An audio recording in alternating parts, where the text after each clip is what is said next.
Pence outlines U.S. Space Force plan for next battlefield. Washington, AP, pointing to growing threats and competition from Russia and China. The White House on Thursday announced ambitious plans to create the U.S. Space Force as a sixth, separate military warfighting service by 2020.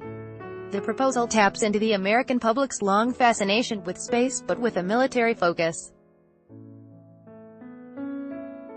The plan faces daunting hurdles and requires congressional approval. Military leaders and experts have questioned the wisdom of launching an expensive, bureaucratic new service branch. Ad choice advertising and red invented by TED's Vice President Mike Pence announced the new force during a Pentagon speech, fleshing out an idea that President Donald Trump has extolled in recent months as he vowed to ensure American dominance in space. Pence described space as a domain that was once peaceful and uncontested but has now become crowded and adversarial. Advertisement. Now the time has come to write the next great chapter in the history of our armed forces, to prepare for the next battlefield where America's best and bravest will be called to deter and defeat a new generation of threats to our people, to our nation, Pence said. Trump marked Pence's announcement with a tweet, "Space Force all the way." Pence portrayed the change as a response to foes' potential aggression rather than any offensive U.S. military effort. Citing Russia and China, he said that for years U.S. adversaries have pursued weapons to jam, blind and disable our navigation and communication satellites via electronic attacks from the ground. As their actions make clear, our adversaries have transformed space into a warfighting domain already, and the United States will not shrink from this challenge, he said. In June, the president directed the Pentagon to create a separate but equal Space Force, a complicated and expensive move that could take years to gain Congress's approval and become operational. On Thursday, Pence said the administration will work with Congress on the plan and will outline a budget next year. The last time the U.S. created a new uniformed military service was in 1947, when the Air Force was launched after World War II. It joined the Army, Navy, Marine Corps and Coast Guard. Advertisement. Defense Secretary Jim Mattis has endorsed steps to reorganize the military's space warfighting forces and create a new command, but he previously opposed launching an expensive new service. A new branch of the military would require layers of bureaucracy, military and civilian leaders, uniforms, equipment and an expansive support structure. Asked about the cost, Deputy Defense Secretary Patrick Shanahan told reporters the Pentagon doesn't have a number yet but will when the legislative proposal is finished by the end of the year. "I would assume it's billions," he said.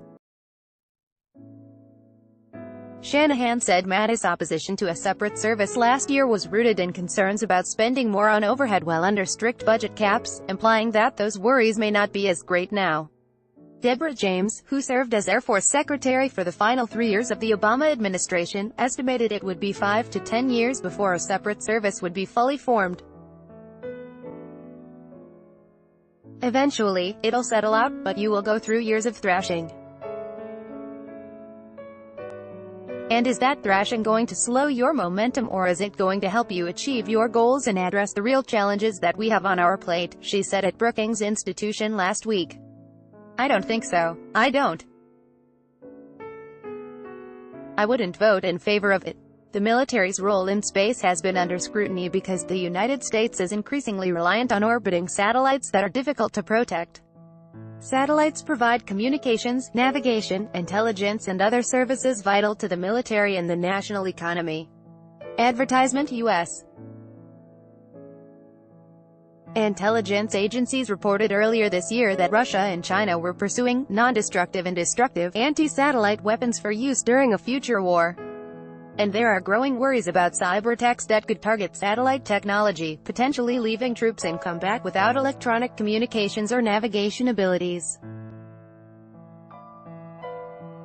The Pentagon proposal delivered to Congress on Thursday lays out plans to consolidate U.S. warfighting space forces, and make organizational changes to boost the acquisition and development of technologies.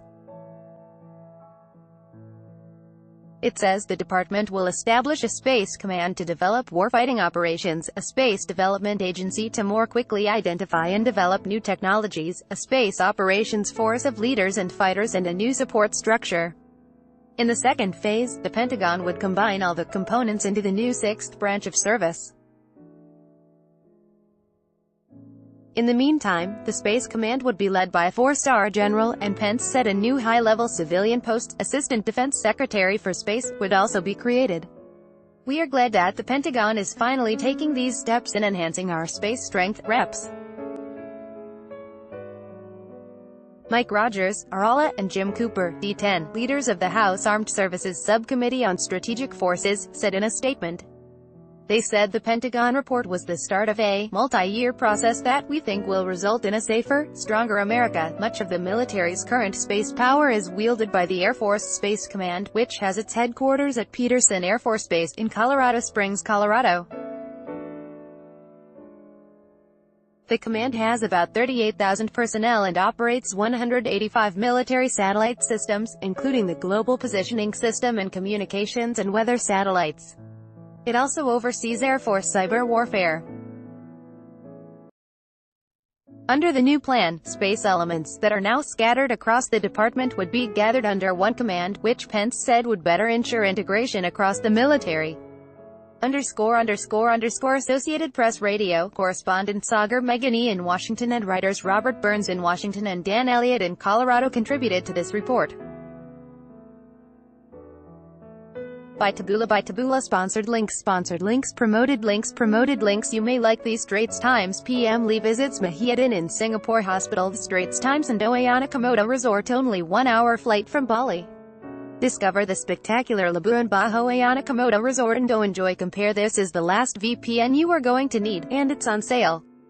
Enjoy. Compare and Robert Half job hunting. We can help. Robert Half and Vikings. Free online game. Play this for 1 minute and see why everyone is addicted. Vikings. Free online game. Undo Hip 10 easy to make meals for your picnic. This ND Fit Vanundo.